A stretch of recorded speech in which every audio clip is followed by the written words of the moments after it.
Tumela, Sanbonani, Minjani. To everyone that's here, Ral Amokhela, welcome. I think let's take this time to acknowledge our sponsors and to thank them for putting this amazing event together. So, Kimatlaukala, Are Chapeling Royal Bafokeng Platinum, a big Chapeling Matsoho. Let's give them a big round of applause. Harmony, Arba Chapeling Matsoho, Ratbucha Harmony. And of course, MQA, Arba Chapeling Matsoho. We're here to celebrate you. We're here to celebrate your achievements. We've got an amazing program planned for you. We have some formal speeches. We have people from all over the world who are here to talk to you. So when we introduce a speaker, Kalukopa, let's make them feel welcome. Let's make them feel special. Reba Chapeling Matsoho, Reba Mamele, Reskaba Recorder. And then later on, when we're done, we're going to have a party. Before we can continue with our formal program, it's only fitting that we're all aware of the sector that we work in, and we all know what comes with it and the fatalities that come with it. So I think it's only fitting that we start our formal program by taking this time to observe a moment of silence for all the fatalities, the fatalities in MMS. So I would like, wherever you are, to just bow your head and let's observe a moment of silence for all those we've lost.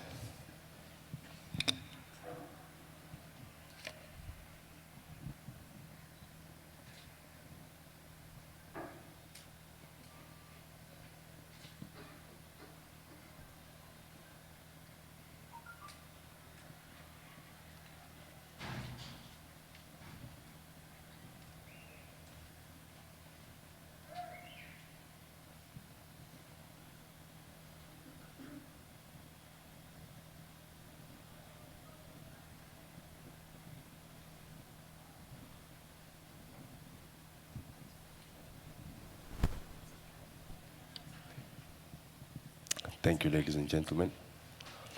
The fact that we are all here is a blessing we do not take for granted. So right about now, I would like every single person in this room to please rise as we sing the South African national anthem. Kosi sigeleli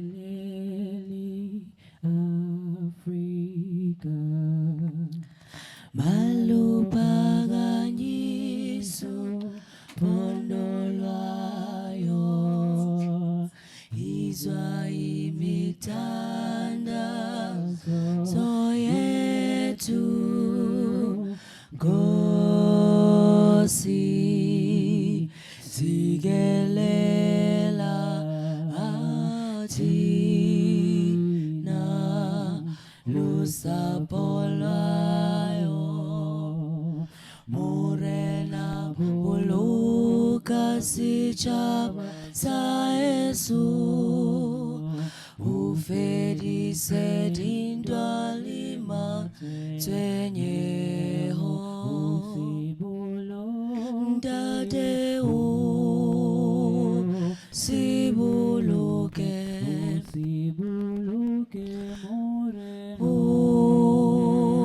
sibuluke sijabasa Yesu sijabasa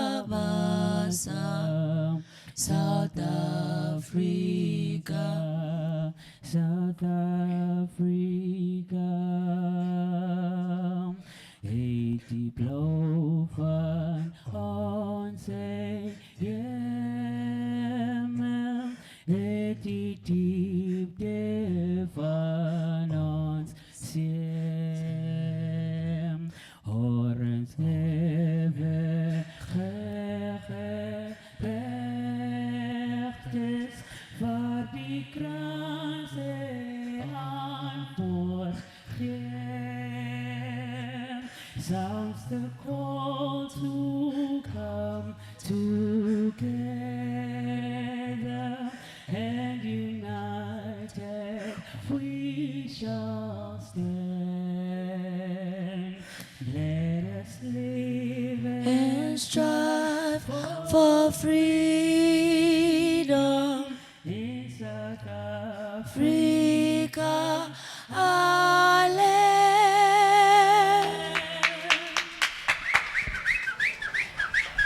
Matoko, Matoko. Matoko, Matoko. What did you think of my voice? I went to go sing that side. Voice yaka. What a day to be proud to be a South African. But we survived because we're creative, we're resilient. This is what I love about South Africans. You can put us in any situation, we will fight, we will survive. And that's what I love about everyone that's in this room right now. You are here as a result of your fighting spirit. Because you want to do better, you want to be better. So ladies and gentlemen, to welcome us officially here, ladies and gentlemen, we are in the presence of greatness. Former contestant on North for North, please put your hands together for our acting principal at this beautiful school, Waterkloof Hill Secondary. Please let's hear it for Miss Arlene Holding.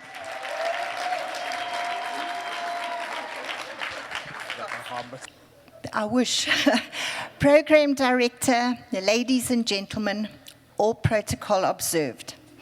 Nelson Mandela once said, a good head and a good heart are always a formidable combination. But when you add that to a literate tongue or pen, then you have something very special. Literacy, being the ability to read and write, is vital for communication. On behalf of the community of the Waterkloof Hills Secondary School, I would like to extend a very warm word of welcome to each one of you as stakeholders of the Mining Qualifications Authority to this 2022 International Literacy Day celebration. Thank you for your attendance. This beautiful new school opened its doors in January this year, and it was built as a partnership between the Royal Bafokeng Mine, Platinum Mine, and the Department of Education. A big thank you to Harmony Gold South Africa and the Royal Bafokeng Platinum for approaching us with this proposal to host you, and for the generous contribution to make our budget. This gives us an opportunity to commit to ensuring that our learners are equipped with the necessary skills to meet the demands of the world of work. It is said that today a reader, tomorrow a leader. Thank you for your cooperation regarding this matter. Beautiful words from a beautiful lady, Miss Arlene Holding. Mshaleni Zandla. Good afternoon. Oh, it's morning, still morning. I'm not sure. Yeah. Where do I stand? Oh.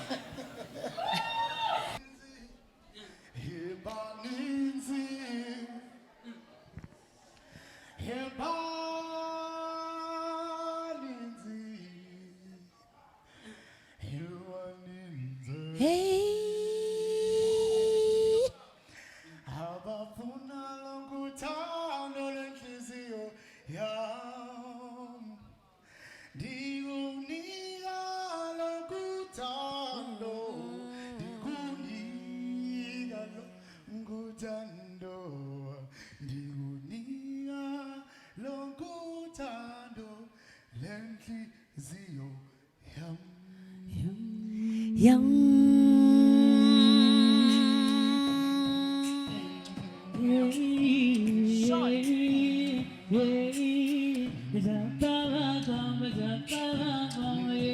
Tiguniga longer, Tiguniga longer. Ooh, yeah. Eva, hey, hey, maninzi.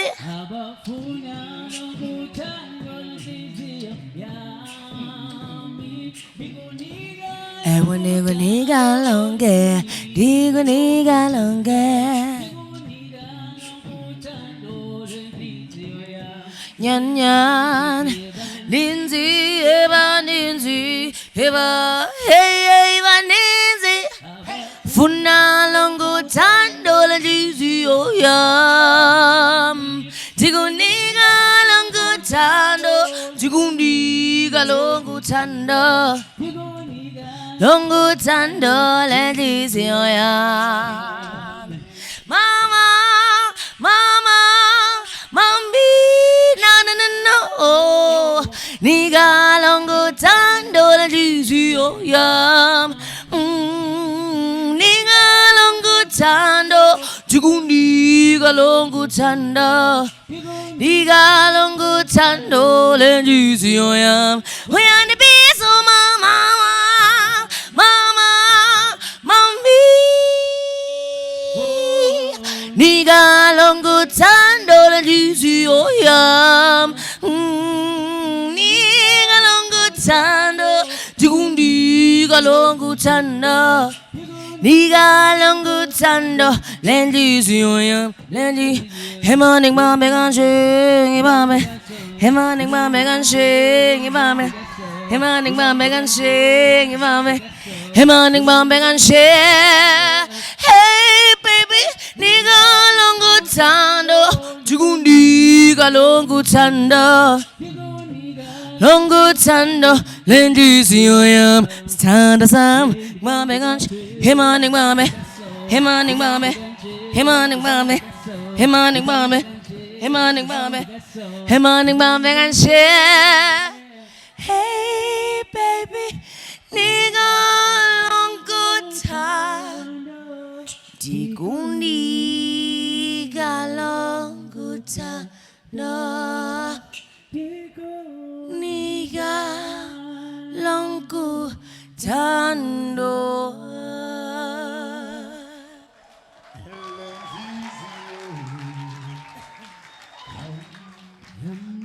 Yum. Thank you so much. Now, moving on with our program, ladies and gentlemen, we are in the presence of greatness. Here with us today, ladies and gentlemen, we've got acting CEO of MQA. Ladies and gentlemen, a man who grew up during the struggle, but is no longer struggling. Please, put your sanitized hands together. Make some noise. Give it up for our acting CEO, the one and only, Dr. Thabo Mashohane. Mushabeling Matsoho.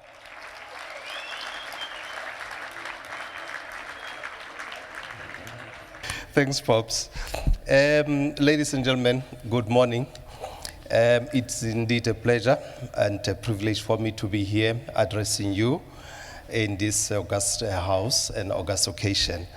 I'm indeed excited that we are celebrating ILD, International Literacy Day, the way we used to do. The previous years, I know we were hit by COVID. We couldn't celebrate ILD this way. We tried last year, which was then postponed to early this year. We had limitations. We only had to accommodate about 500 delegates at Deepon Mines, and we really enjoyed ourselves. So here we go, and I'm excited to see so many faces eager to hit the ground running and say, we're taking the challenges of life head on, and we are going to make it. I know that there are great and beautiful stories that are going to be coming out of you. Unfortunately, not everyone will then be able to speak, but one or two of the beneficiaries will be able to address us, and we are going to hear out what good comes out of adult education and training. Ladies and gentlemen, without any waste of time indeed, we're celebrating this day. What we celebrate on this day represents all the hard work that we put in ensuring that we progress in our work environment. I mean, the principal here, who then said to us internationally, more than 700 million people are still illiterate. This is not good.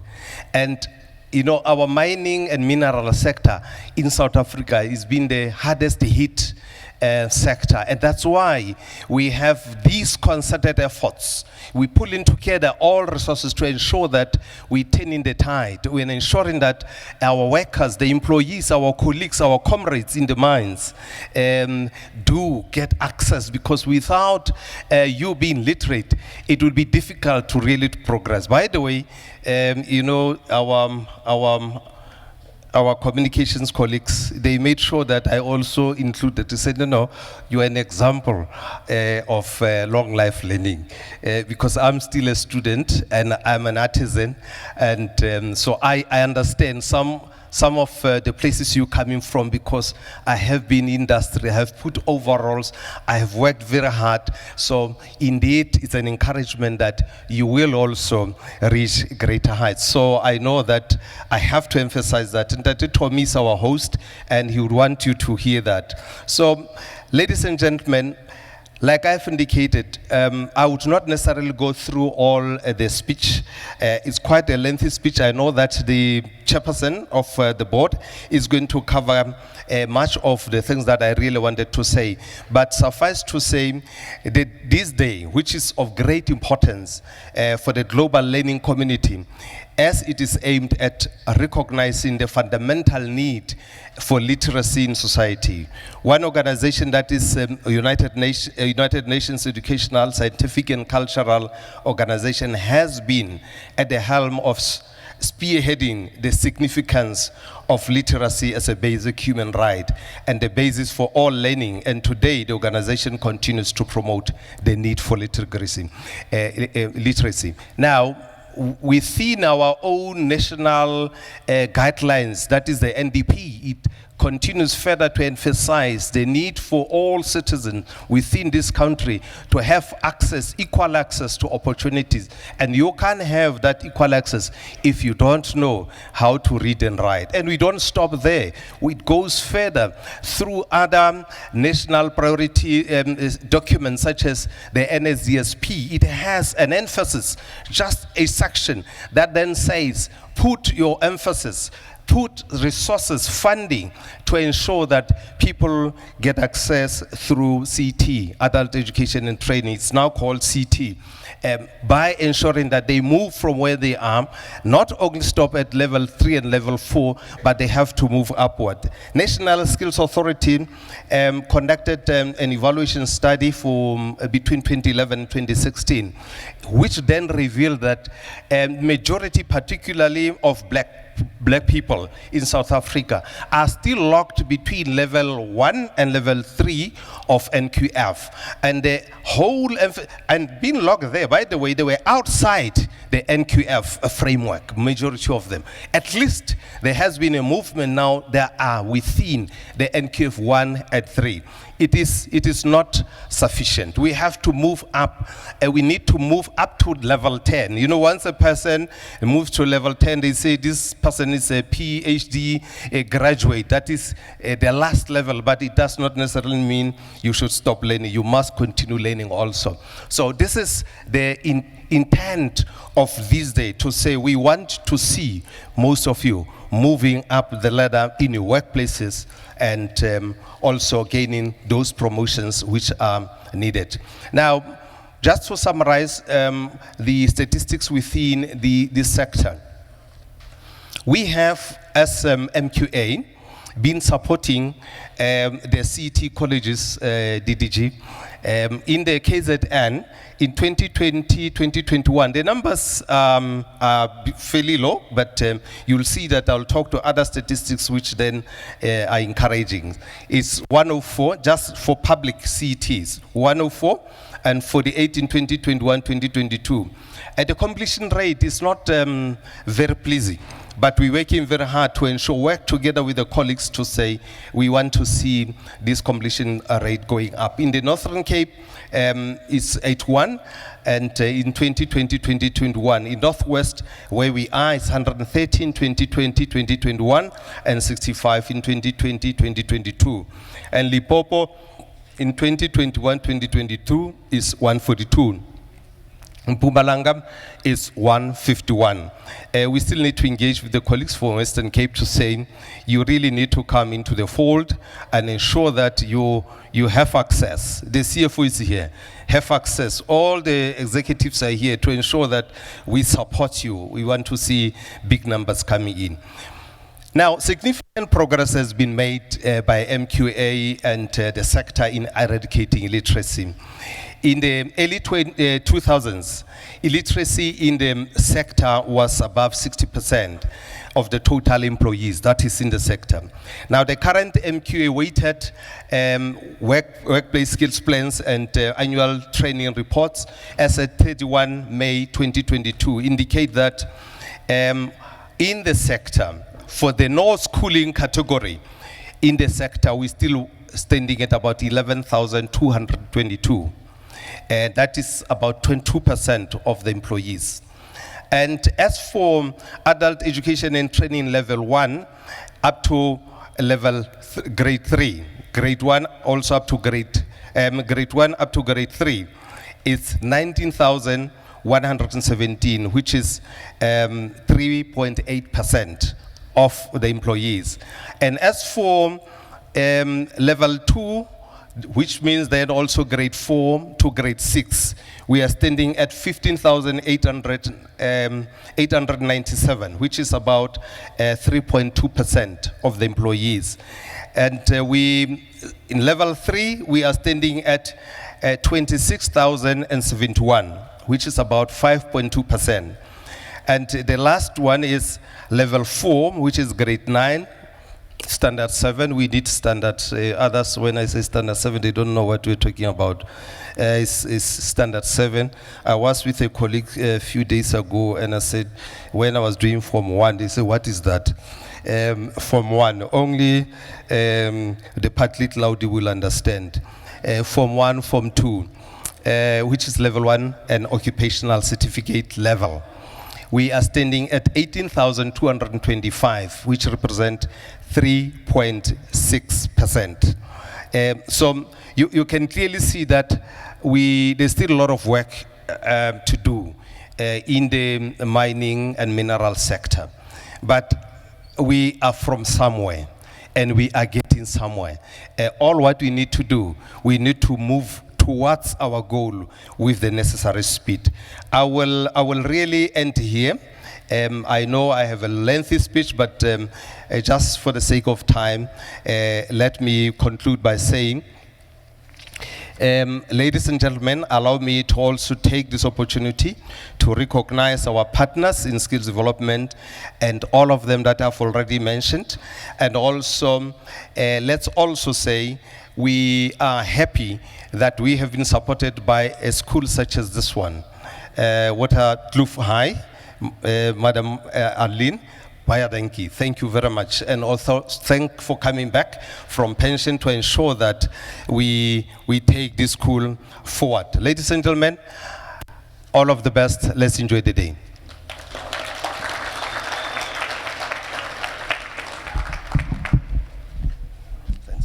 Thank you, Menir. Aramushapeleng Matsoho. So, ladies and gentlemen, moving on with our program, we have our HRD manager from Royal Bafokeng Platinum who will be joining us here onto stage. So, please, can we give him a big round of applause? Let's start the applause from the back and let's work it all the way to the top. Ladies and gentlemen, please put your hands together for our HRT manager, Ndate Opa Mutibi. Lovely shirt, Papa. No, thanks.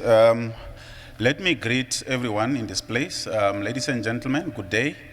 I would also want to observe protocol. I think our CEO has already outlined the protocol, so all protocol is observed. We need to start making education fashionable.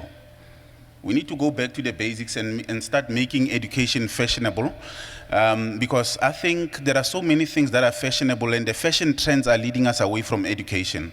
We're talking about Indonesia today, we're talking about South Korea today. They are where they are because of education, because of literacy, because of putting more emphasis on STEM. That would be your science, your technology, your maths, your engineering. So I think we need to start focusing on that. And as I thought of that, I said, let me take you through a case study. Rather than giving you a speech, tell you what is happening at RB Platt and who is RB Platt. I see we have the 4IR on our programs to say, you know, we're celebrating AYAT within the, amidst 4IR. Now, RB Platt has got two mines, which is BRPM. It's a conventional mine. That's the old type mining where we drill the rock with the machines and all that. We have got a flagship mine that we've started, Stelldrift Mine. This is a mine where we are using things like TMM. Now, in that mine, what we did is we took cloud underground. Now, already by getting into your office, you are able to click onto your computer and see everything live. Machines operating underground, how those machines are operating, how they are performing. All this information comes from the interface with those machines whilst they are working underground, not later, but as they are doing that work. Now, that said to me, this increases our level of education for certain core business occupations. And we know exactly that you need certain level of education to access certain qualifications within the occupational qualification space. So my encouragement this morning is to say the industry, there is a paradigm shift within the industry, and it is inevitable at this stage. We've got a lot of gold in South Africa. You move from Carletonville to Potchefstroom, there's a lot of gold there. From Orkney past Bothaville, there's a lot of gold, but that gold is deep. It will need new technology. Technology is no longer negotiable, but now technology comes with demands of literacy, because you need to interact with the interfaces. You need to be able to read and analyze so that you can make the correct decisions, because these machines don't come cheap, they come very expensive. So all I'm saying is there is that shift, and it is happening within RB Platt. At BRPM, yes, we are still continuing. We've got hybrid section, but already now, when you look at Stelldrift, the education levels now will need to improve. So hence I'm saying to you, you are on the right path, you are doing the right thing, because that cognitive ability, you need to amass that cognitive ability, together with the other later skills that you will also have to display, like your psychomotor knowledges. So what I'm saying is, let us not later in life say, because of I couldn't achieve this. Just say to yourself, in spite of. For you to be where you are, for you to be going through what you are going through, it is not because of. You should always say, in spite of. Even if circumstances didn't allow, but I made it. But once you start saying because of, you suck energy out of other people. You start draining them of that energy. So all I'm saying is, be the generation that says, in spite of circumstances, I had to go to work, but I studied and I made it. I'm where I am because I studied. There's a fine gentleman here who works with me. Now, I'm not going to divulge the name. When he left high school in the early 90s, he joined the mines. Ever since, he's been working on the mines. And today, he's sitting at NQF level 9. He's got a master's in business administration. He did all this whilst at work, whilst working. So we don't have excuses to say, you know, I'm working, I cannot do this. Let us say, in spite of. Let us not say, because I couldn't get there because of. So I am encouraging you. I am saying we are there as companies. Harmony is here, Impala is here. You've seen all our colleagues are here. We are willing to support you. We are willing to go beyond. And some of the things that we are doing within our organization, we said the bricks and mortar is there. We need to go beyond that and start looking at the way our students are wearing. What can we do to intervene in that space? Because you've got now all these social medias. There's all this fashion, and sometimes you don't feel like going to class because you feel, you know, you like an outcast. But what we are saying is, can't we bring all other things, like, nice golf shirts for adults, so that when you go to school, you feel that, I belong in this space. So those are the things that we need to start looking at to make education fashionable, because it is inevitable. South Africa is well endowed with minerals, but they are going to need skills. We are going to need skills to dig those minerals. So with those words, I just wanted to support you, to encourage you, to say you are doing the right thing, you are on the right path. And by the way, if you want to meet the gentleman that I spoke about, maybe you thought I'm bluffing, you can see me later and then I'll introduce you to him. Thank you.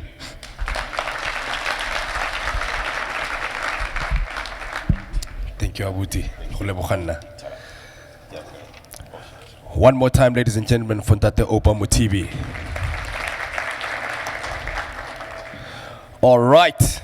And now, ladies and gentlemen, we have a message of support by our lovely board member, half woman, half amazing. Please put your hands together for the one and only Miss Tepo Kapane Mushapeleng Matsoho. Mushapeleng Matsoho.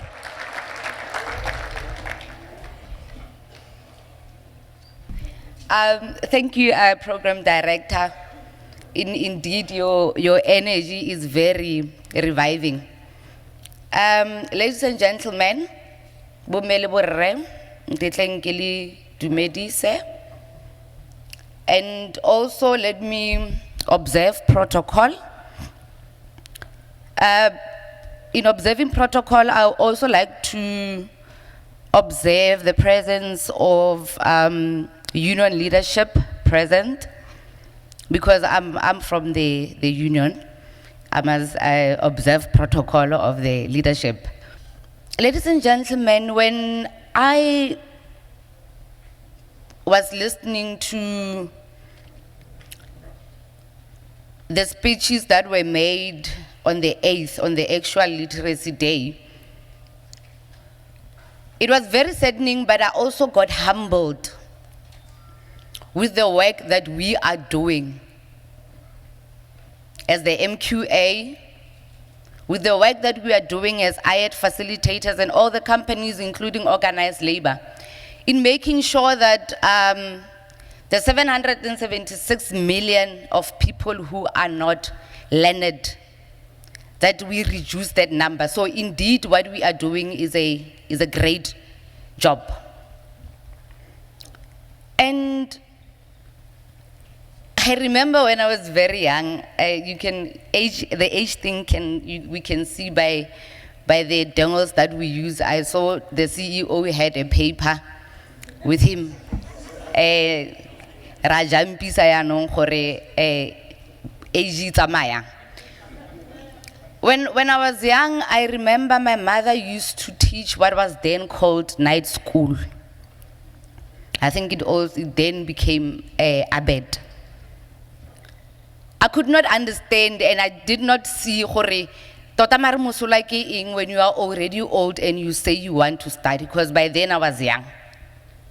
I did not understand the challenges, and I did not understand that through learning, the access and that the CEO a bua ka yona o kgona gore o e fitlhele. And my mother said, you know what, ngwanake, thuto ga e golelwe. And I think bontsi ba rona go le Motswana, we grow up ka lefoko leo la gore thuto ga e golelwe. And indeed today, lentse fana, you are an example that tota ka nnete thuto ga e golelwe. Re le board members, we are proud of you. We understand that in the industry that we are working, ga go bonolo. You know, the shift tse re di berekang, waking up phakela, and in the afternoon, in the evening, but yet you still find time and a chance to go to class and attend your classes. Re motlotlo tota ka lona for that. Tshwarang thata. It takes courage, it takes commitment, it takes passion, it takes perseverance, and indeed, by attending the classes, you are demonstrating just that. And ke kopa gore le tsweleng go rotloetsa le rotloetse le ba bang ba ileng gore ka gong they feel gore when you start learning when you are old, it's not a fashionable thing to do, or you are exposing yourself. Nete ke gore it's not up to us gore ga ra rata gore e be re le for leng for teng kana ko e. That is why now, despite of gore tswang ko teng, we are now continuing gore we want to study further. So please continue being ambassadors. And also to our facilitators, IED facilitators, we commend the great job that you are doing. And to the companies that are supporting the programs, your participation and your support in making sure that these learners lebafa a chance between their shifts for them to be able to attend their classes. We commend you for that. Can you continue doing so? But also those that have not started, let these companies be an example that we've got a social responsibility, that we need to start supporting this program and also the community programs. And in supporting these programs, I'd like to urge those that are supporting and those are yet to support to also give support in terms of bursaries, so that these learners know gore go na le at least an opportunity beyond ABED, you know, IED as we call it now. And also support them by giving you know, adequate study leave. Gore ga ba fetsa fana ge ba ya ko pele ba kgone gore ba nne le enough time to can prepare, because go ithuta o so o godile with the responsibility that we have really ke selo se leng gore se tlhoka nako. Lastly, the other important thing that I would like also to highlight and to urge companies to start supporting in terms of adult-based learning is the issue of recognition of prior learning. It's very important because as these learners are sitting here, they want to know gore ke eng se se tlang ko morago ga IED. What is it there for me? Se leng gore se tlo go mpha a better salary, because that is the reality. Se se tlo mfang a chance at a better livelihood. In that way now we are building a nation, or we are rather breaching that gap every time the state social status in our country.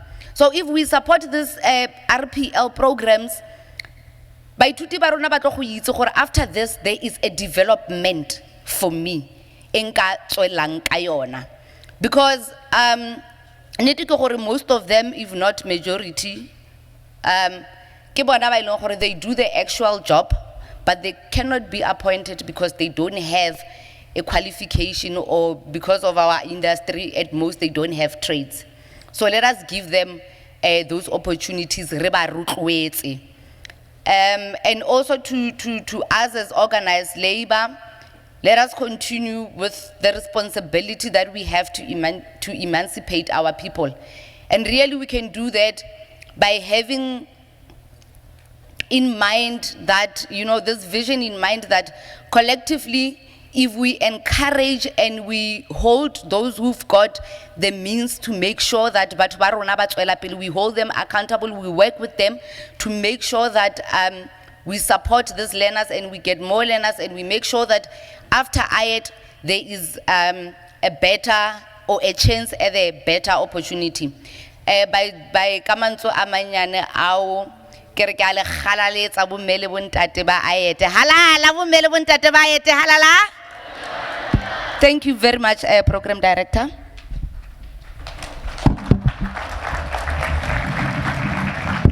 Stshepo Tlhapane, halala. Owning that David Tlale two-piece. Love it.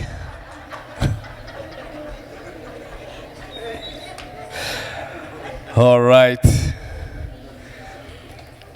Up next, ladies and gentlemen, we have an address by our DMRE. Please put your hands together for Mr. Mthokozizi Zondi. Mshaleni Zandla. Yeah, I was reminded about partly cloudy weather.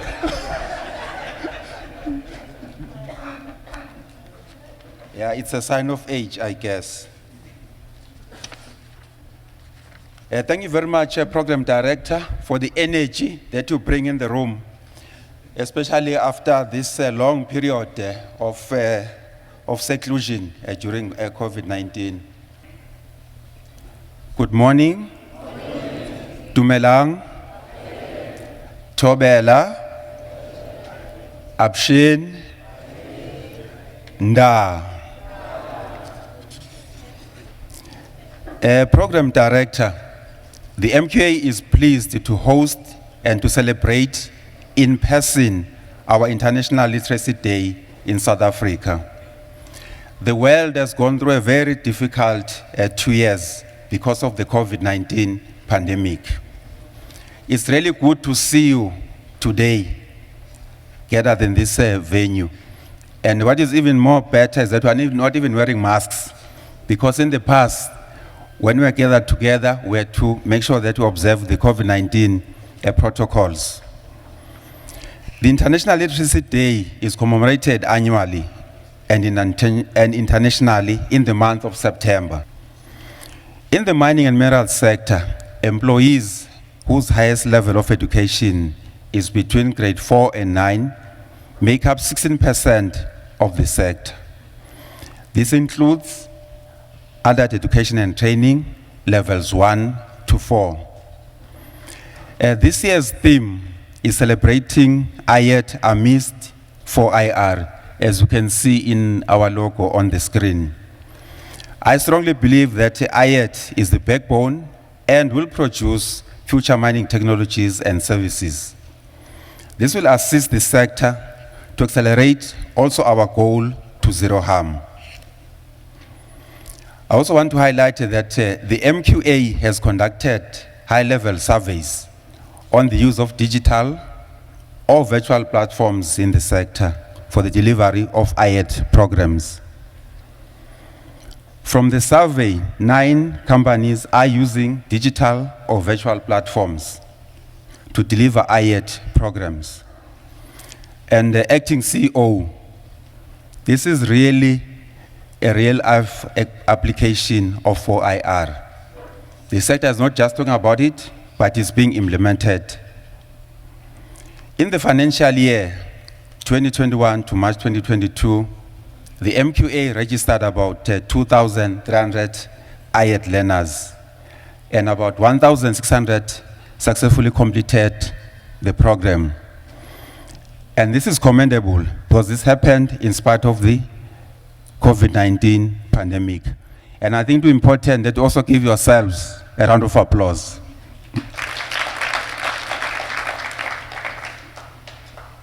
The MQA will continue funding IET training programs to increase literacy levels in the sector. And I strongly believe that this is the right thing to do. And also, ladies and gentlemen, later on in the program, you will be receiving 2 presentations that I would like to highlight. The first one will be done by Mr. Mujanaha, who will be sharing her journey to a better way of life through IET. She's now a qualified miner, and she's also added to more women in mining. And the second presentation will also be done by Mr. Munambo, and the topic of her presentation, how IET worked for me. And she's also now a qualified fitter and turner. Ladies and gentlemen, these are living examples of learners who have improved their lives, but also the lives of their families and communities as well. And we have received a lot of messages encouraging the IET learners, and also want to add my voice to that cause. I want to encourage IET learners to study further, because the sector needs many more mining engineers, rock engineers, electrical engineers, mechanical engineers, and occupational doctors, just to mention a few. And as they say, the sky is the limit. What I would also like to emphasize is that the MQA achieved these goals through partnerships with the mining companies and the service providers in the sector. Thus, we call the sector and stakeholders to devise strategies that encourage the elevation of IELTS programs by introducing 4IR focused learning deliverables that will propel adult literacy in the sector forward towards and beyond the next wave of industrial revolution. And in conclusion, ladies and gentlemen, I would like to thank the Minister in absentia and the DDGs that are present today for their continued leadership and support that they continue giving all the sitters. Please also allow me to express our deepest gratitude to our partners, and they've also been highlighted earlier on, Royal Bafokeng Platinum Mine, Harmony Gold, and Platinum Mine, and I hope that I haven't missed out others. In fostering this partnership with us as the MQA, we have made sure that this event is a reality. And finally, to all our IELTS facilitators, we applaud you for your zeal, zest, and dedication in sharing these essential basics of literacy to our IELTS programs beneficiaries. Igalelo lakho libonakele emkhakheni, and if I had to translate that, is that your contributions will not go unnoticed. I thank you.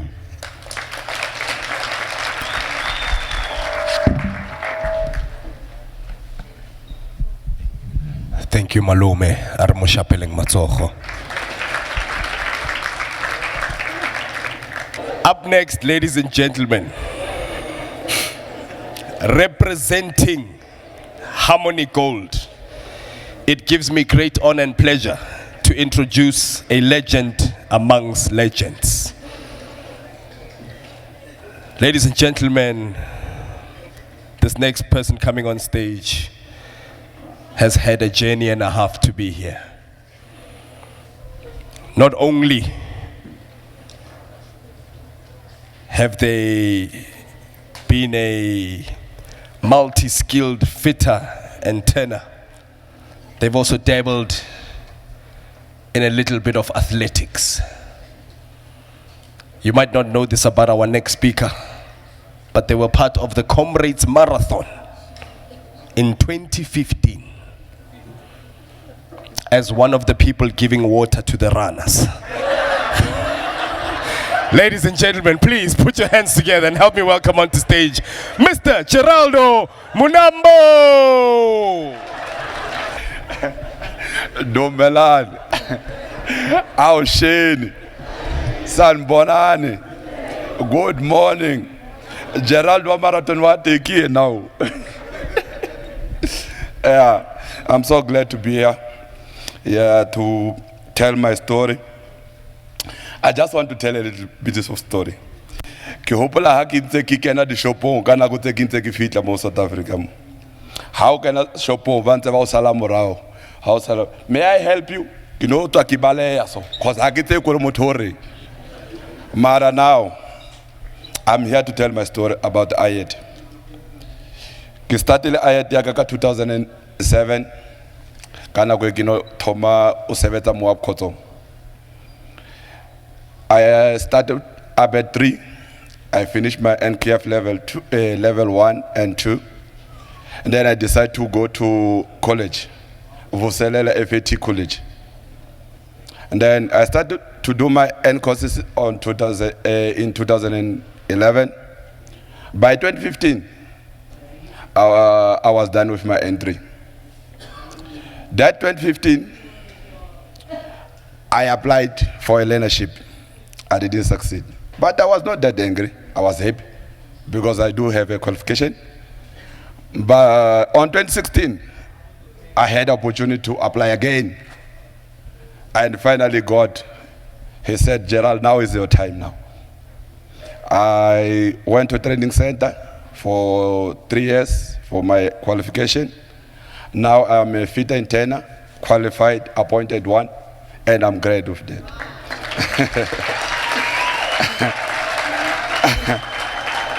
And today I'm standing here as a VIP. You can't imagine. As a VIP. I'm from Abed.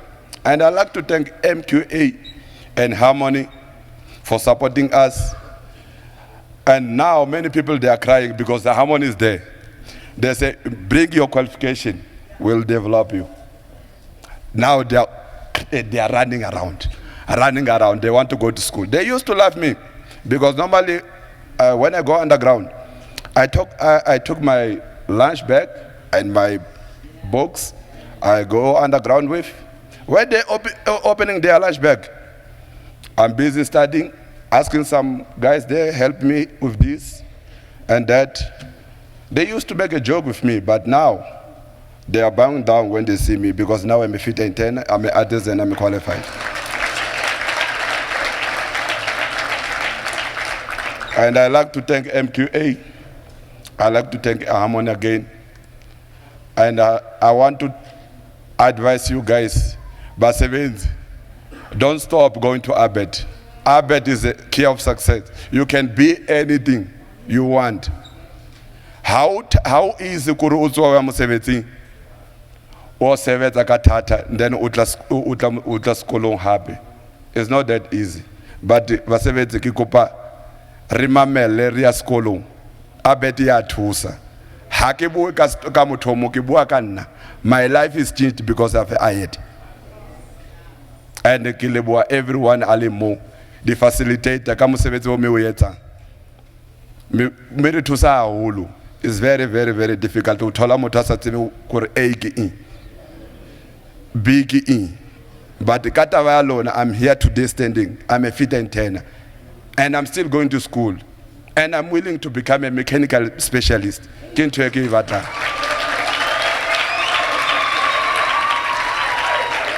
Ka leboa haholo. Ha ke no nka nako e telele. Thank you very much for this opportunity.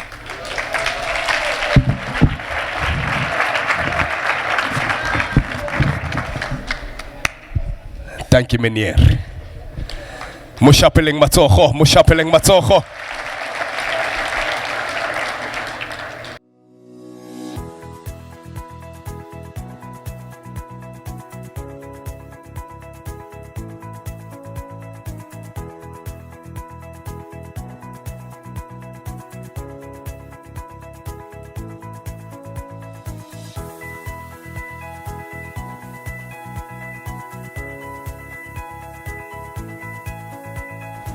Project Literacy has been working with Goldfields South Deep Mines in offering adult education and training, recognition of prior learning, and the foundational learning competencies. Tsolofelo Chauke, one of the educators, is going to tell us about the blended learning program. Blended learning has been an interesting experience. Since 2012 to date, I have received a good feedback from my learners as well.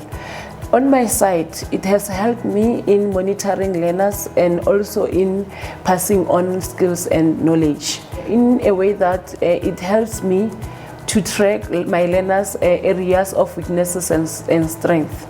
And also in the administration side, I'm able to rely on it, whereby it also tracks and gives me feedback on what learners have done according to unit standards and also according to their areas of weaknesses and strength, so that it makes it easier for me to know when and how to intervene. I'm able to group my learners according to the feedback that I was given. So it means with the culture of Abed, whereby they say learner-centered, I'm able to address every learner's area of needs, and then I'm able also to help in motivating the learners to do better in their areas of strength.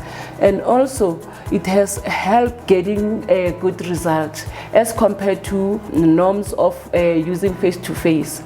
Also, it doesn't break this culture of using face-to-face because I'm able to use feedback as to how to apply and when to apply face-to-face in my class.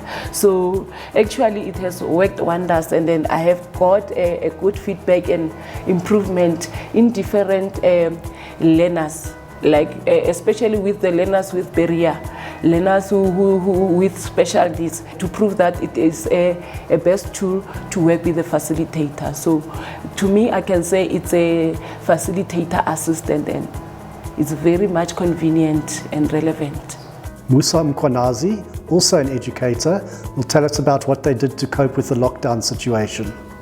We created a WhatsApp group with our learners so that we can communicate with them during lockdown, so that we can learn with them. Our learners responded positively, and our learners were happy. And then the only challenge that we've managed to face with our learners is just that some of our learners didn't have a smartphone. And I'm talking about something like 20 to 25% of our learners who didn't have a smartphone in our center. Then we didn't want to accommodate those who have a smartphones. We did have to accommodate everyone, including those who don't have a smartphones. Then we sat down with our team and we came up with a plan that we need to create internal assessments. Those assessments were to be delivered to our communities, local community shops, where learners will go there and sign the register and take their assessments, then bring back the following day. And we will go there and take those assessments and mark those assessments. After we have marked those assessments, we have to give individual report for every learner. And our learners were happy, even though it was painful because of lockdown restriction measures. We did this because we care about the learners, and our learners were very, very, very, very scared that the center might be closed forever. The challenge that we had with our learners moving forward, it was the data, because our learners will complain. Some other learners, we will ask them privately. Sometimes we will call our learners to say, we are not participating anymore in the group WhatsApp. They will tell us, say, we don't have data. Then that issue, it was a difficult one for us to help them, because I'm talking about more than 100 learners. And that data issue, that was the one that made us to create internal assessments. Those were delivered to our communities.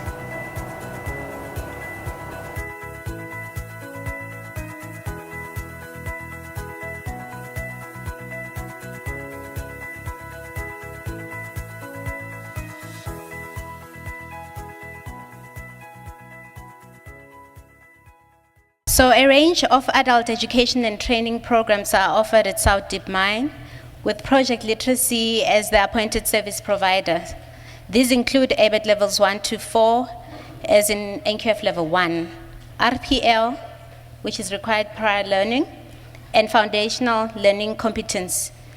Our partnership with South Deep Mine was established in 2012, and we take over 200 community and employed learners through NQF certificated qualifications biannually. We have managed to maintain an above 80% pass rate since 2012. Beneficiaries are South Deep Mine workers and the surrounding local communities. Project Literacy offers AET learning through face-to-face lessons and through the blended learning approach that's just been shown on the video. Our program is similar to distance education, but more flexible, as it allows students to learn at their own pace. The AET programs consist of multimedia lessons that are uploaded into a PC with the added use of a workbook for the learner. Reading topics are interesting, and there's a balance between light-hearted, serious, and life skills-oriented passages. The range of communication, context, and text types is varied, including, for example, different essay styles, figurative language, research, and report writing.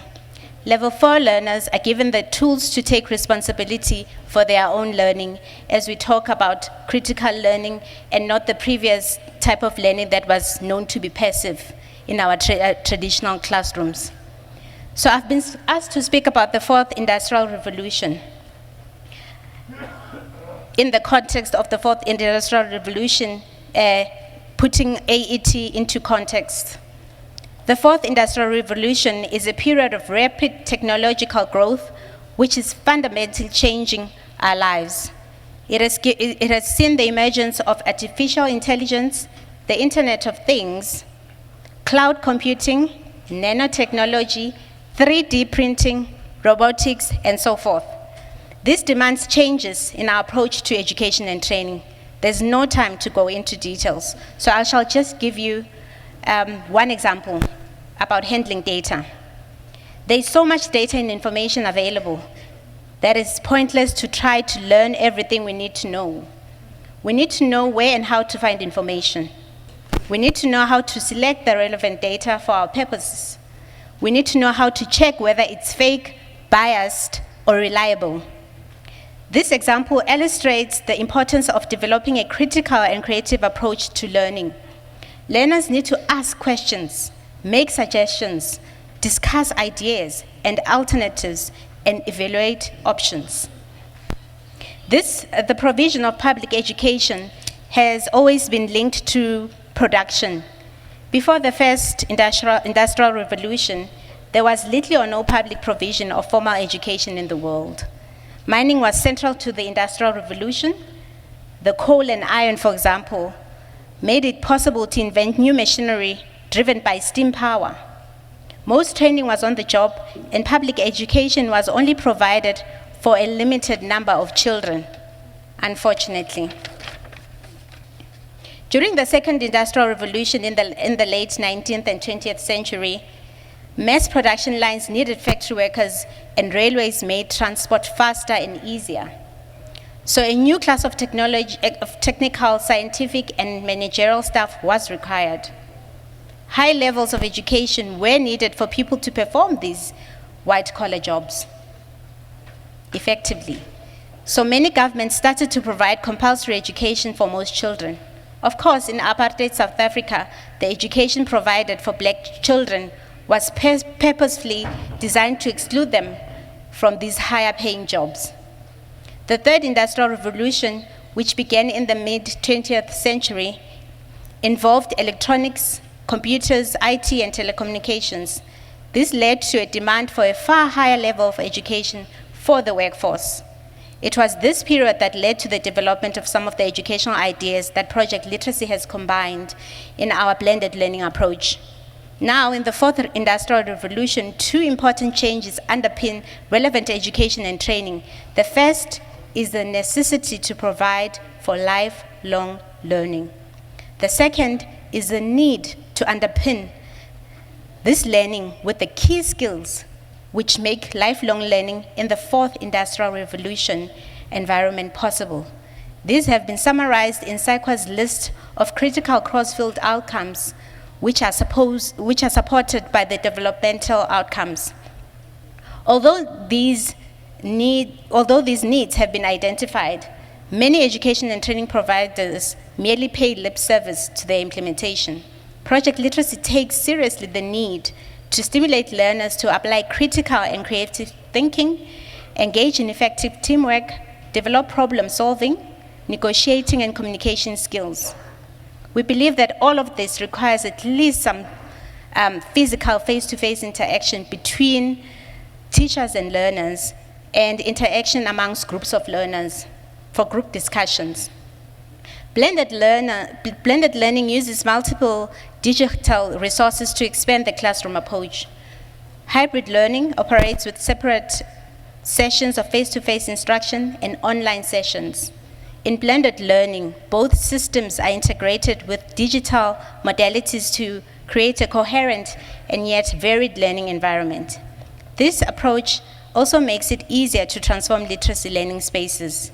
In line with UNESCO's theme for this year's International Literacy Day, taking learning into workplaces, homes, and other meeting spaces, instead of confining it to learning institutions. None of this can be done successfully in today's environment without genuine literacy. Reading with full understanding as a foundation. Your being here today shows that you support and are for adult literacy and literacy in general. I thank you for supporting literacy in our country. Thank you.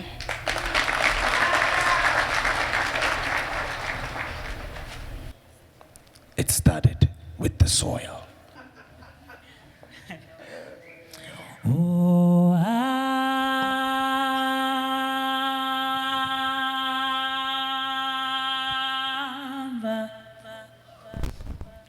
hamba uyosebenza phela ndini abantwana balambile wena umane ujikanela ngawuye ukuyosebenza hamba uyosebenza hamba uyosebenza oh hamba hamba uye emsebenzini wena phela ndini hamba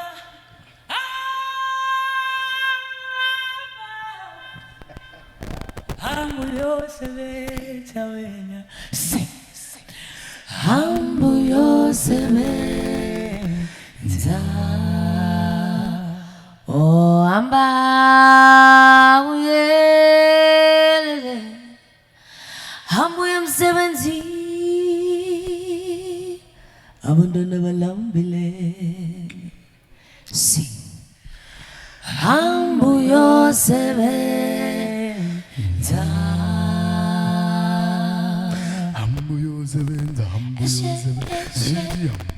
hamba uyosebenza hamba uyosebenza hamba uyosebenza sithi hamba hamba uyosebenza hamba uyosebenza hamba uyosebenza sithi hamba hamba uyosebenza hamba uyosebenza hamba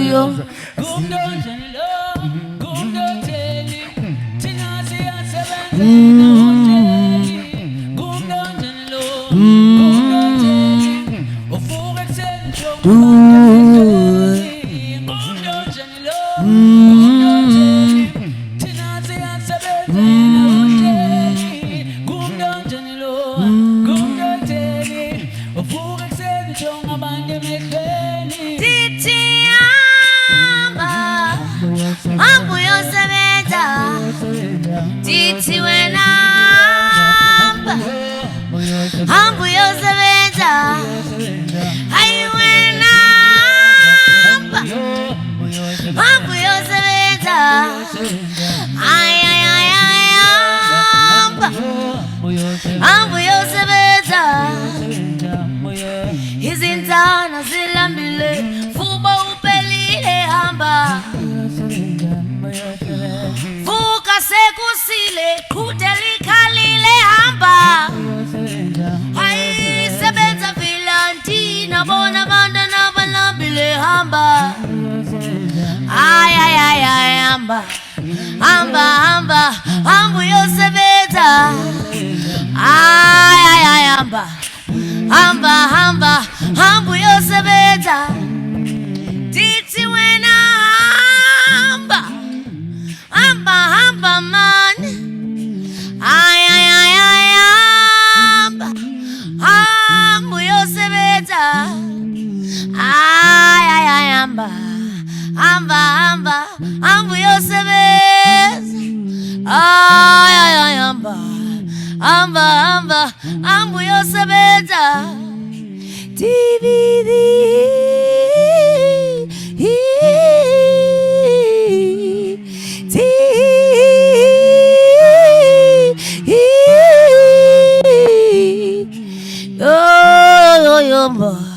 hamba uyosebenza ay hamba uyosebenza hamba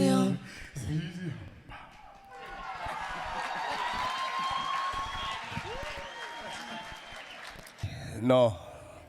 Guys, when people are gifted, we must acknowledge that they are gifted. Arba shapeling matsoho, guys.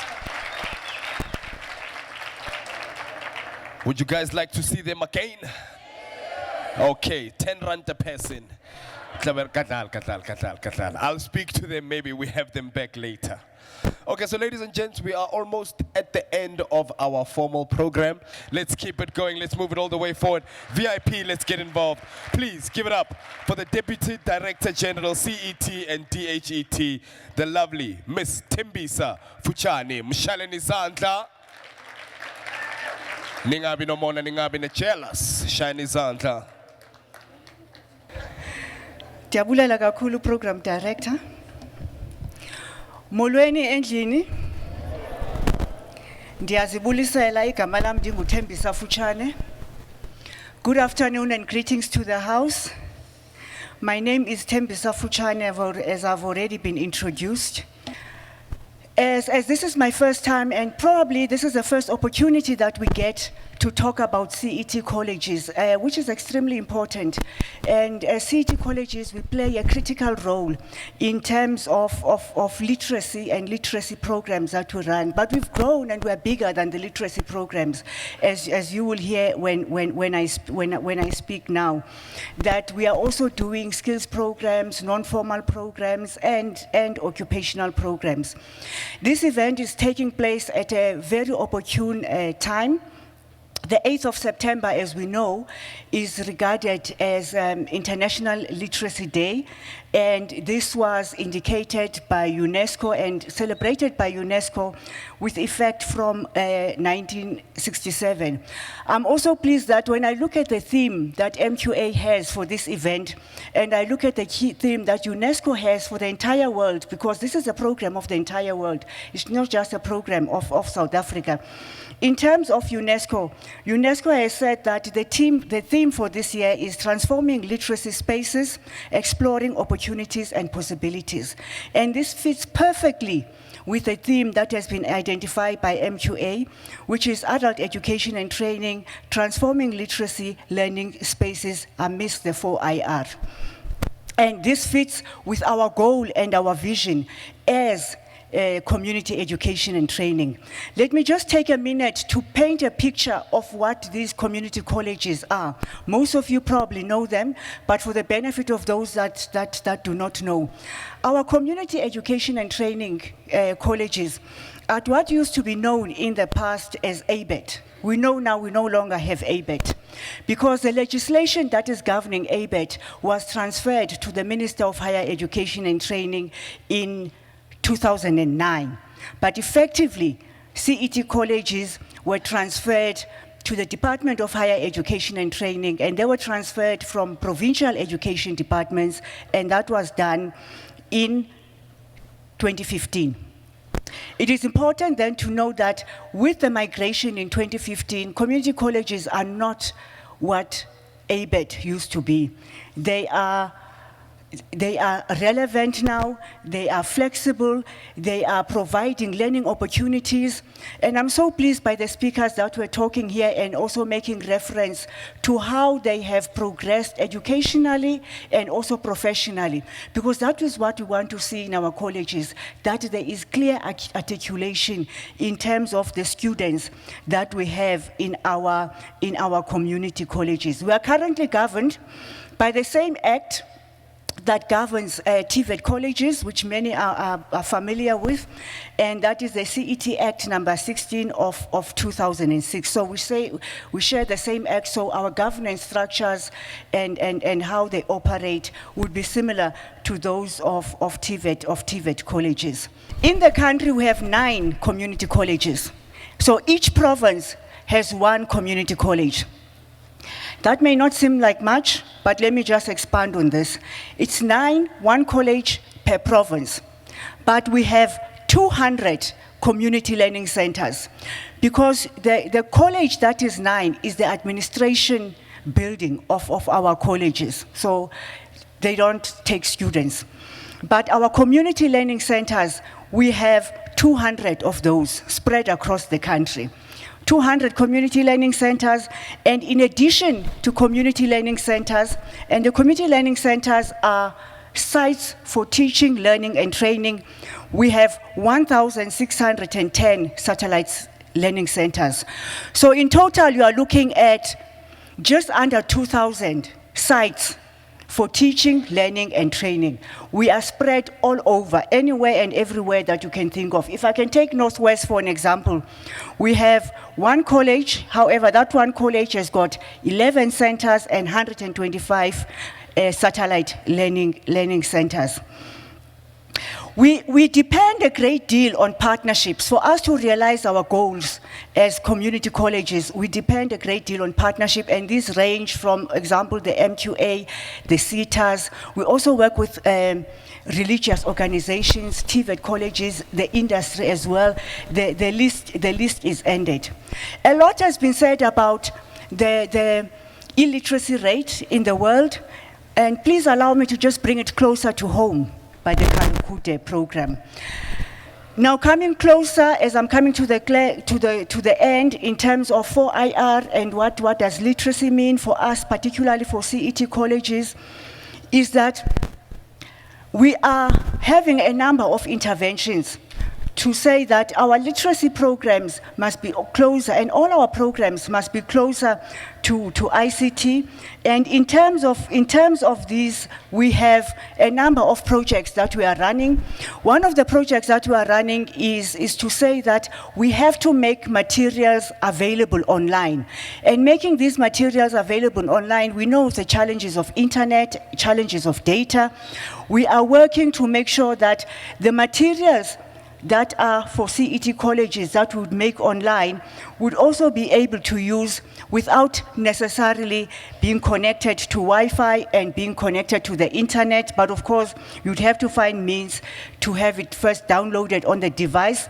So this is something that we are working with, and that program is being run by my colleague, Advocate van der Walt, who is here today. We are working also on ICT labs in 54 of our CET colleges. We have a program which is supported by the WNR CETA, and we're grateful for that CETA, where they are establishing ICT labs in some of our centers. We also have an engagement in terms of ICT labs that we are doing with the Department of Science and Technology and also with the MICT CETA, and that is rolled out in a number of our centers.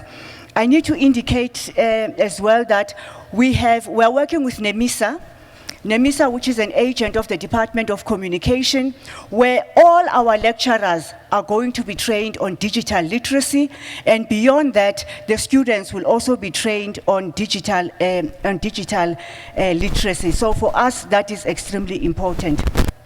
Dr. Mashongwane and the MQA colleagues and all the partners that are here, thank you very much for the 6 colleges that you're already working with. And I'm looking forward for us strengthening and broadening this partnership, because I'm of the view that there's still a lot that we can do collectively. And yes, our focus, and particularly for this program, is going to be on the mining sector, because that is where MQA operates. But as a department, we are focused on making sure that the entire country becomes a literate country. We also recognize, particularly with adults, that being illiterate does not mean a lack of knowledge or a lack of skills. Hence, we're establishing RPL centers of excellence, so that particularly for our adults, we make an assessment and we assess at which level you are, because you have been working, you have knowledge, you have experience, and we RPL our students, and we put you at the requisite level by recognizing the knowledge and the experience that you have. So I'm looking forward to the growth and further participation in terms of our partnerships going forward. I thank you.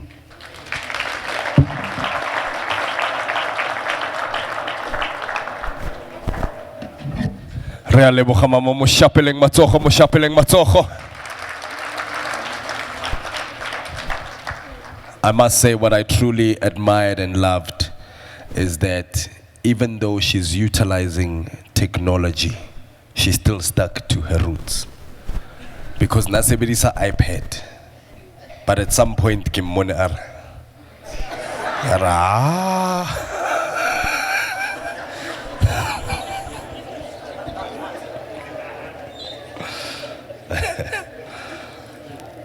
All right, so ladies and gentlemen, up next, itla papa wa long sleeve ya scotch.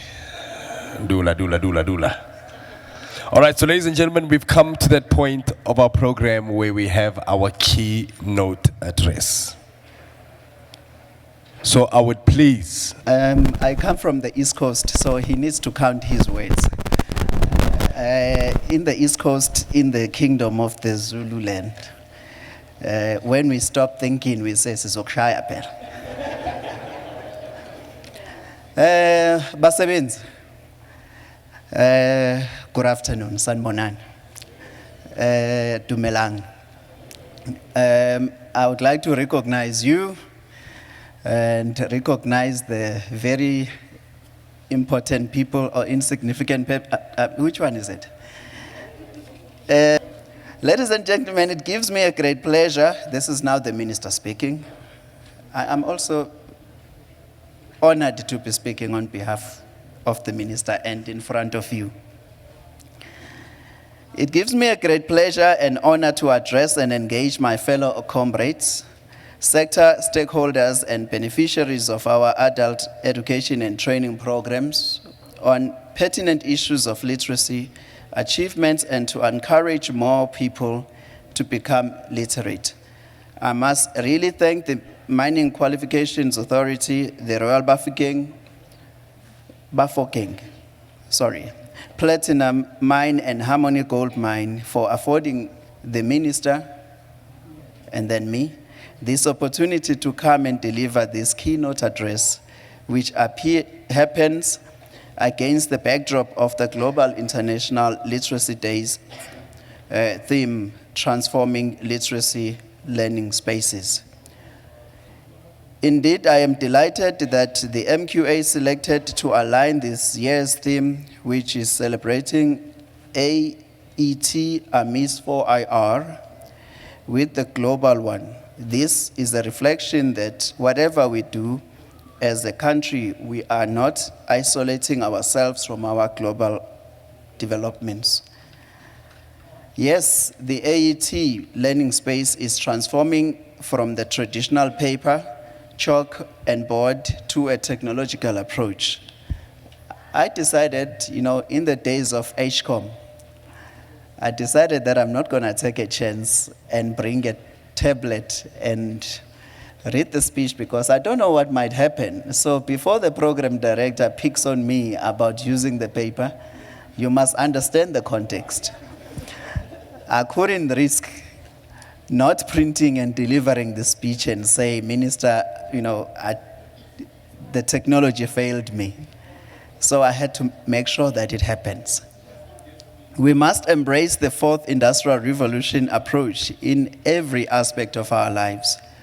Ladies and gentlemen, it is also a privilege for me to be here at the Waterkloof Hills Combined School, a truly prestigiously constructed facility in every sense, which was recently officially unveiled by both my fellow ministers.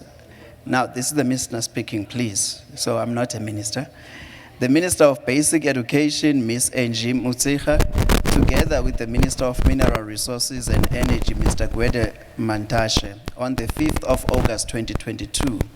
I would like to applaud the Royal Bafokeng Platinum in partnership with the Northwest Department of Education for building such a world-class entity for the Waterkloof community. I challenge all the mining companies present to borrow a leaf from the Royal Bafokeng Platinum Mine book and to do the same for their local mine communities. Following the limitations of the COVID-19 pandemic and the associated lockdowns we experienced in the last 2 years, I'm happy to see such a large audience gathered in one space to come and celebrate this important day. The advantages brought by the pandemic is that we continue to consider hybrid literacy day celebrations events, as well as other events in a format that incorporates in-person attendance, as we also accommodate those delegates that link in remotely. Therefore, before I commence with my address, let me also greet the delegates linking in virtually to this event from across the corners of South Africa. Good day to you all. The world's started celebrating International Literacy Day as far back as 1966, and 2022 marks the 56 years of these celebrations. These celebrations are there to remind the societies of imperativeness of literacy as a matter of dignity and human rights, as well as to advance the literacy agenda towards a more literate and sustainable society. This period really seems like a very long, where one would necessarily not expect to find any traces of illiteracy within our communities. But unfortunately, we are still confronted with this dilemma as a society, which is also aggravated by technological advancement, as this compels people to also be technologically literate. I would also like to echo the words of the UNESCO Director General in saying that, open quotes, "The world has changed since 1966, but our determination to provide every woman and man with the skills, capacities, and opportunities to become everything they wish in dignity and respect remains as firm as ever. Literacy is a foundation to build a more sustainable future for all," close quote. Adult education and training is a human right. The South African Constitution reaffirms everyone's right to, open quote, a basic education, including adult basic education and further education, which the state, through reasonable measures, must make progressively available and accessible, close quote. Although the past is marked with positive developments, including the greater technological evolution that has been realized throughout the world, but many lives still suffer from lack of dignity and respect as a result of illiteracy levels. Despite many and varied efforts, literacy remains an elusive target. Professor Mary Metcalf says that fixing this national literacy crisis will take time and hard work. She adds that change is possible if the focus is on improving literacy and numeracy levels in the first 4 years of schooling. According to the Central Intelligence Agency World Factbook, extremely low literacy rates are forecast in 3 regions: South Asia, West Asia, and Sub-Saharan Africa. The global literacy rate for all people aged 15 and over is 84.1%. The global literacy rate for all males is 88.6%, and the rate for all females is 79.7%. That means that ladies can read better than us. That must sink in, guys, and we must lift up our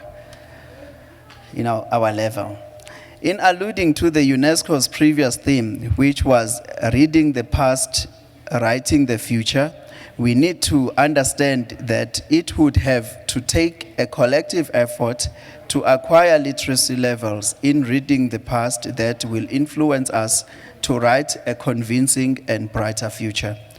During this future writing process, we need to strive to empower more and more people by affording them opportunities such as AET programs, which will transform their reading and writing skills. I add numeracy literacy as well to this equation.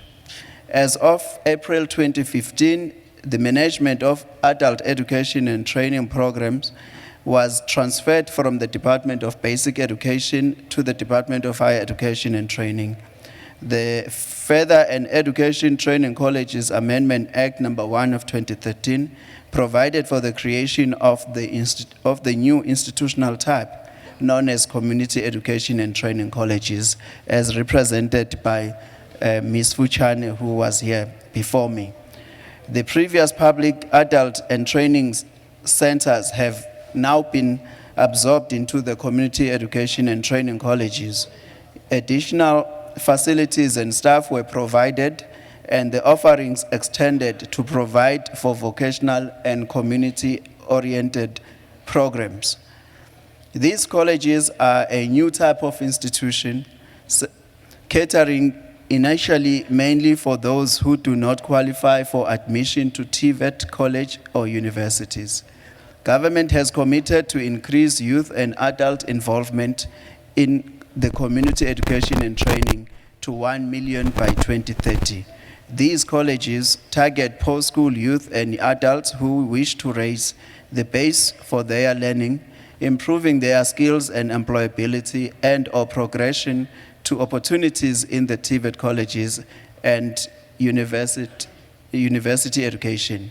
In essence, community education and training will offer programs that contribute to improving community cohesion and social capital, and responsiveness to the geographic and sectoral needs and challenges. I am confident, the Minister continues, that if we all accelerate in that area, then after 56 years from now, we will surely appreciate the lack of illiteracy within our community. The common understanding of literacy is being able to read and write. However, literacy has far better forte in contributing for the well-being and happiness of society. The understanding of who is literate and who is illiterate has evolved considerably over the years. However, the fact remains that literacy levels contribute to transforming the lives of our people, and that change can only come through empowering our people through education. Literacy always gives cause for celebration, and it is during these festivities where we acknowledge the importance and power of literacy at a personal and national as well as global level. I want to exclaim that there is an ebb and flow to life. There are highs and lows. There are sunny days and gray days, summers and winters. The 2022 International Literacy Day comes at a time when the mining industry is in its winter season, a season which some have characterized as a crisis. As a country, we have been through the media and we've been through some of the challenges that we observe through the media of illegal mining by so-called zamazamas. Empowerment and transformation of the industry is taking place at a very slow rate. Our quest for inclusive economic growth, including empowerment of women, the youth, and other members of vulnerable groups, is designed to help us achieve this type of society where everyone has a better life. We need to forge ahead with innovative ways of curbing these prevailing challenges and provide requisite support for the current and new mining workforce.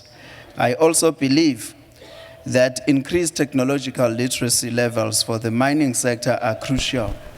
The sector being more technical in nature and one which contributes largely to the pivotal awareness of health and safety issues, increased literacy levels will drastically reduce some of the challenges, if not completely eradicate the fatalities experienced by the sector.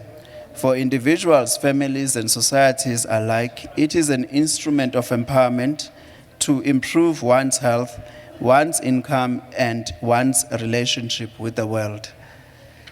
I'm getting closer to concluding.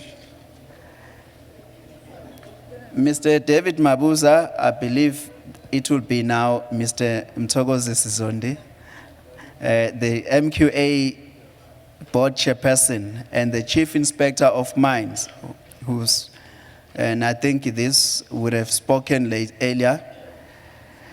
Through an article on the Mail and Guardian dated 11 August 2022, reported that according to the latest mine fatalities report, South African mines are getting safer.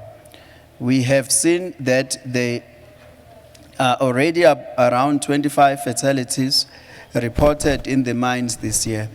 This is a 14% decrease from the 29 reported deaths in the same period last year.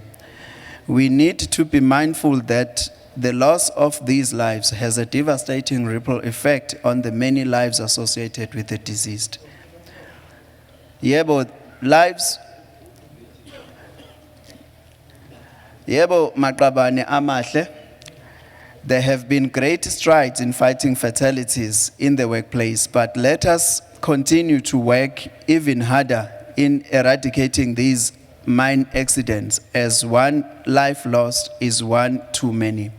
Increased literacy through adult education and training programs, and more so, increased technological literacy levels will assist the sector and rid it of some of these unforeseen accidents that results each year. Maqabane amahle, we know very well that you are working in a sector that is very rich in minerals, but we also need not to neglect the hazards you face when extracting these minerals. In our collective effort of ensuring that all people of South Africa benefit from these mineral resources, we should note that health and safety is of paramount importance. I urge each one of you to continue acquiring skills that will stand you in good stead as you navigate and contribute to being an economically active South African. We can conquer many of the hurdles that we faced with as individuals and as employees in the mining sector when we upskill ourselves. In the notes of Kofi Annan, the 7th Secretary General of the United Nations and the winner of the 2001 Nobel Peace Prize, I quote, "Literacy is a bridge from misery to hope. It is a basic tool for daily life in modern society. It is a wall against poverty and a building block of development. Literacy is a vehicle for the promotion of cultural and national identity, especially for girls and women. It is an agent of family health and nutrition. For everyone, everywhere, literacy is, along with education in general, a basic human right. Literacy is finally the road to human progress and the means through which every man, woman, and child can realize his or her full potential," close quote. The South African government prioritizes education, and as the Department of Higher Education and Training, we are working close with government, communities, and the MQA to continue with our commitment of recruiting and creating appropriate opportunities and learning paths for newly literate adults. The Department of Higher Education and Training is also responsible for post-school education and training in universities, colleges, and public adult learning centers.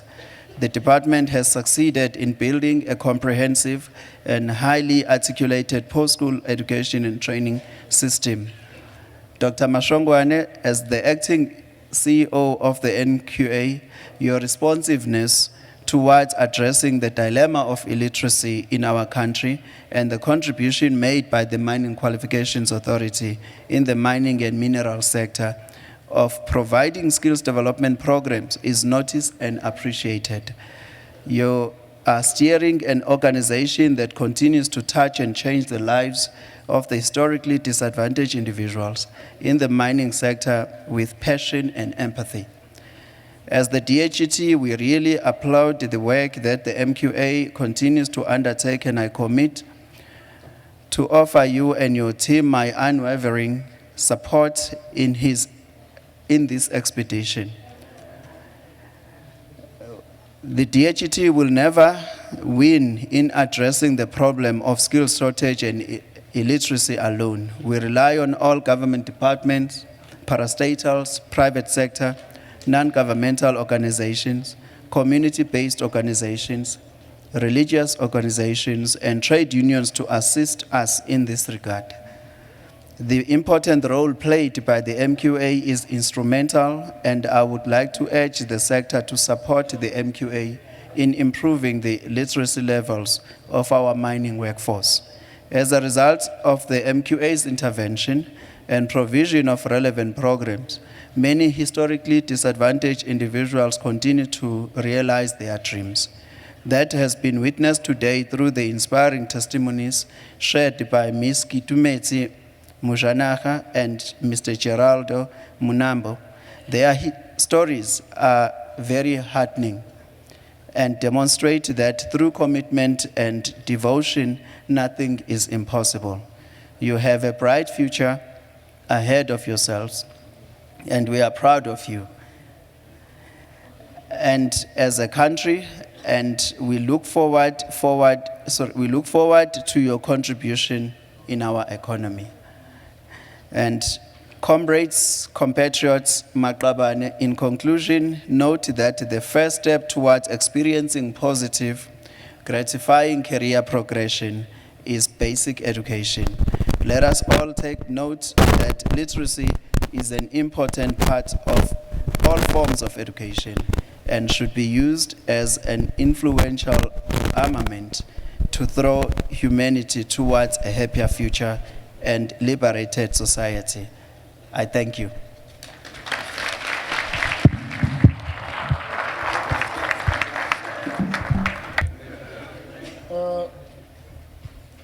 I know that I'm standing between you and your lunch.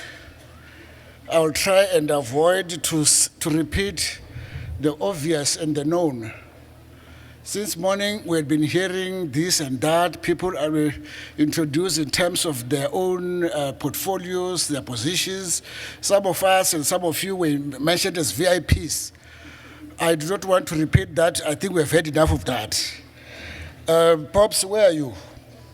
You like hiding behind the curtains.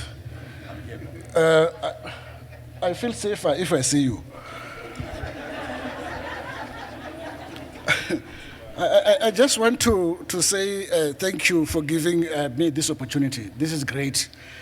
I really appreciate this. And I'm saying this on behalf of MQA and other critical stakeholders. I deem it an honor for me to be affiliated with the Mining Qualifications Authority and thank the Royal Bafokeng Platinum and Harmony Gold for rising to the occasion and partnering with MQA. This partnership made this possible, and that needs to be appreciated. Colleagues, today's event is a testament of the hard work invested by the MQA and its main partners in the sector, as I've mentioned earlier on. It is not an event that can be planned overnight, as the wheels started rolling weeks ago. I thank the organizing team for the sterling work that they've done. As the MQA board, we have seen the benefit of partnership, particularly that of host venue today. We extend our gratitude to the Waterkloof Combined School for opening its doors and showing us their hospitality by positively responding to hosting the 2022 ILD event. This is a beautiful, beautiful gesture. When I got here, I said, and pardon me for my bias, I said, white know how to build their own schools. And someone said, no, we are wrong. This school has been built by blacks. I was so, I'm not trying to belittle anyone. I'm just saying, guys, we can do it if you wish. We can do it. This is an example. So we want to applaud the school. What better venue can one obtain for a literacy day, even that one that contributes towards the learning and development of our future generation? Thank you to the management and staff of Waterkloof. I also extend heartfelt appreciation to thank the local municipality under the stewardship of the Honorable Executive Major Councillor Mpokuno for making it possible for us to be present within this great location. We thank you. To you, Program Director Pops, you were amazing until you messed me up. But as I've said, you are forgiven. You guided the proceedings very well, and we are happy that we have got young men who still have the vibrancy and the proper language to talk to us, reminding us who we are. We are great. I don't want to forget the band. The band can come to the fore if you're here. Have they? They're called what? The soil. The soil. Okay. I've got a reason why. Come on, soils. Soil. One soil, two soil. Papa, one soil. Two soils. Yeah. Three soils. Three soils. I want to believe that you'll agree with me that these guys are great. Yes. You're serious. Thank you, guys. You did a good job. Thank you very much. Yeah.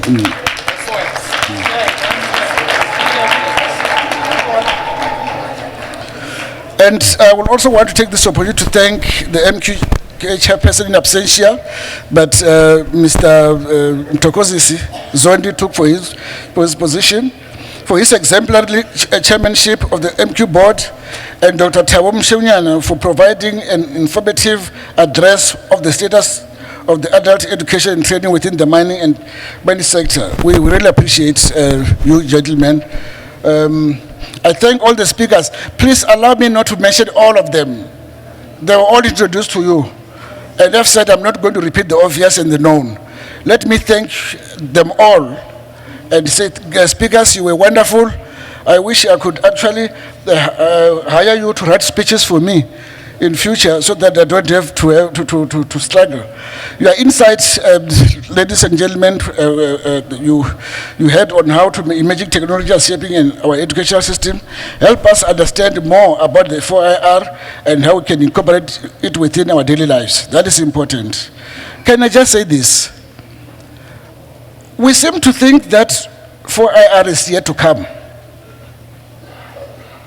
That is the idea I get. Let's now begin to talk about 5IR. Some countries are. So teachers, those of you who are doing the instructions, please do change your language and tune a bit. Some countries are 2 or 3 years in advance and they would want to catch up with them. Our valued delegates and guests, thank you for taking time to your Saturday, from your Saturday busy schedules to honor our invitation by attending this celebration. Your presence here is highly appreciated, as this demonstrates another way of honoring our AET achievers and encouraging those who aspire to be part of the AET program. Before I step down, I want to, and I've been requested to do this, don't be cross with me. May I request Tommy Wikutso and his team to come to the fore. I'm told that there is a picture that you need to take. Where is the team?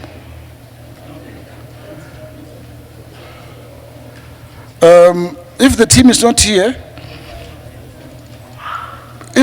not here, we'll assume that he is the team. And we want to thank you very much. This is very good. When you whispered my ear this morning that I must do things in a particular way, I accepted that. We really appreciate this and keep up the good work. This day was a success because of you. Thank you very much. Tell your other team members that we are proud of you. Can I request the CFO, Malebogang Matlala, to come to the fore, to come to the podium? Where is she? Oh, there she is. I want to request her to execute some protocol procedures that would now seal off the deliberations and the celebrations of this day. Matlala, I'm handing over the microphone to you, or do you want me to keep it? You know what to do, not so? No, thank you so much, Doc. Okay, basically, Dr. Nichiombe has already indicated that we are basically between lunch. So I'm going to be very quick, ladies and gentlemen. My job is very simple. I'm just here to hand over a small token of appreciation to all our guests. So if I'm calling your name, if you can please just join us here on stage. I'm going to call Miss Aline Holding. I think she already left. she's here. Okay, if you can please just join me on stage. I'm not going to rehash on what the good doctor has already done. He's done a very sterling job in thanking our guests. So this is just from us, the MQA. We thank you. Okay, then the next one, it's Dr. Mashongwani. Doc, boss, please come and join us on stage. A round of applause, ladies and gentlemen, as he comes. Thank you. Thank you, thank you, thank you. Thank you, Doc.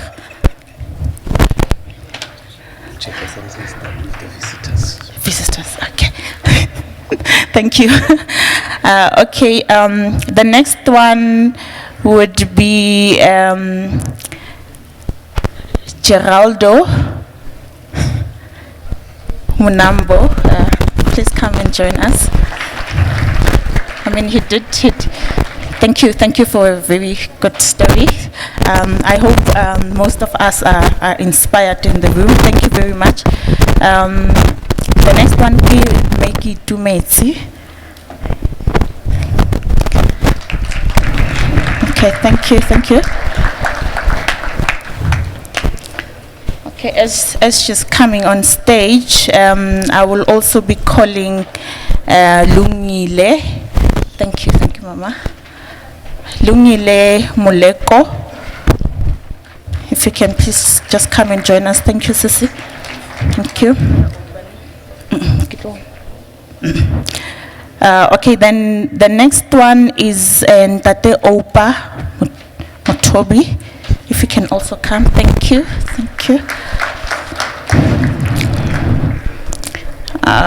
Meten Bisafuchani, Mama, please come also and join us on stage.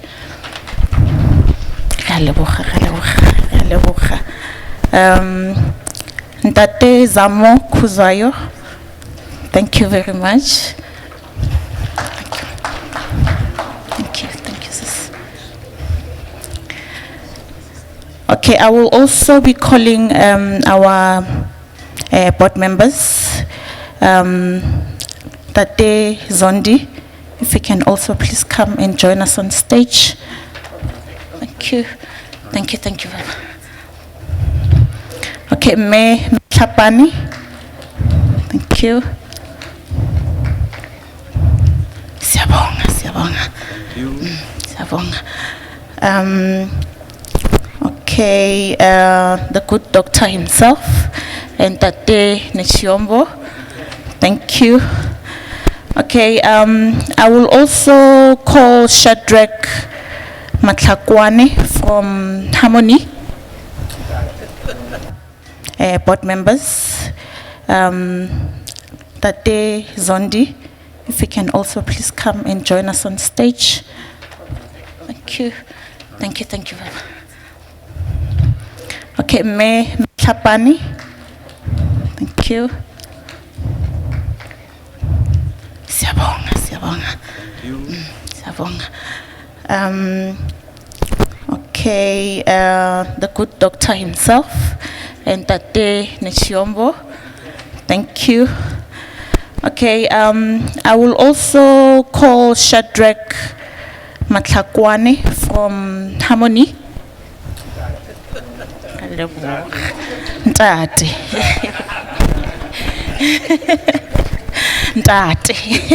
Thank you. Ladies Molope from RB Platz. Ladies. Thank you. Then the last one is Tommy Buikuto. He will be receiving this small token of appreciation on behalf of the task team. So thank you very much. Thank you.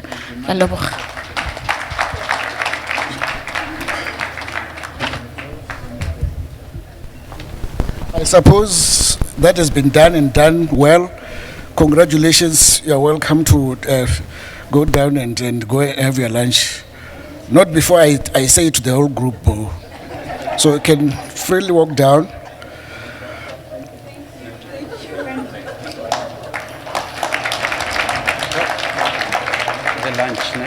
want details? Can you do it? No, I think you must want do me it. to? Yeah, I think so. Yeah, stand here. I thank you all.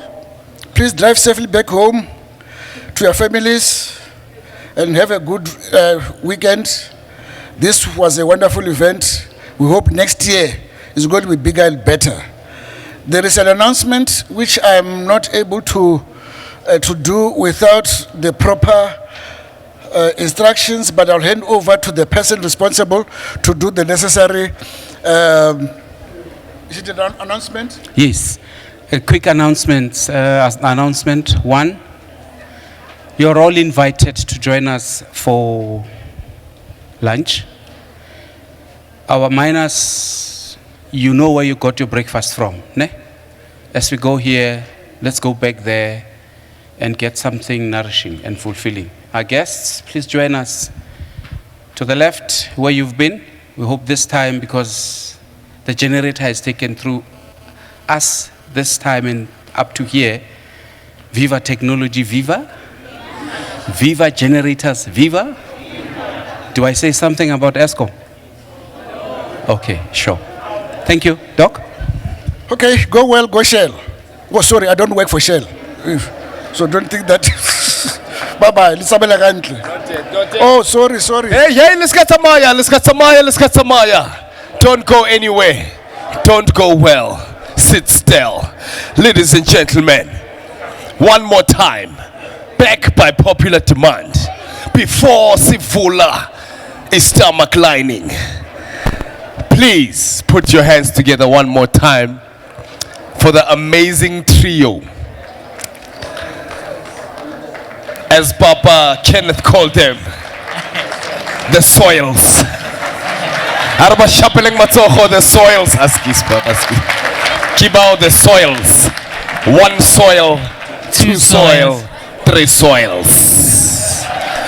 Ladies and gentlemen, my name has been Mpopops Mudikwane. Thank you so much for allowing me to be your MC here today. I've had an amazing time with you. Thank you so much.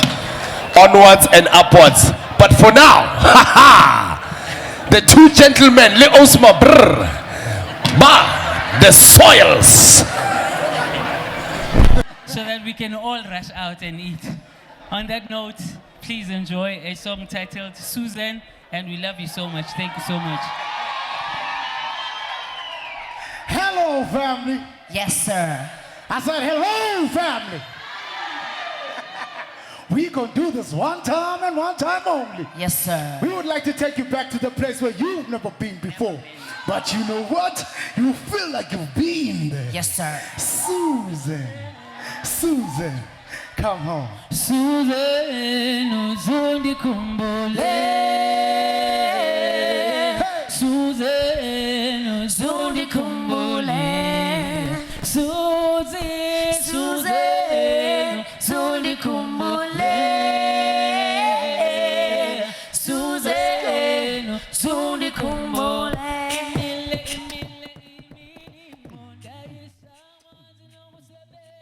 Ikhumbule Susan, ngebusuku nobuhle ngobuyaniphelela ye. Thando lwakho nyani mnandi nalo, ntombi yakho phalo uyazi. Ngincoma ubuhle bakho njalo ye. Njalo bakubani, uveske numerongo, funa sidlale all night long. Susan, uzundikhumbulela. Yeah, Susan, uzundikhumbulela. Let's sing together now. So beautiful, yeah, Susan, uzundikhumbulela. Yeah, Susan, uzundikhumbulela. Chulanduvile, ndiyavuma kudala ninkile. Chulanduvile, okudala neminyaka iphelile. Chulanduvile, ndiyavuma kudala ninkile. Chulanduvile, ndibuyele ekhaya. Yeah, Susan, uzundikhumbulela. Yeah, Susan, uzundikhumbulela. Susan, uzundikhumbulela.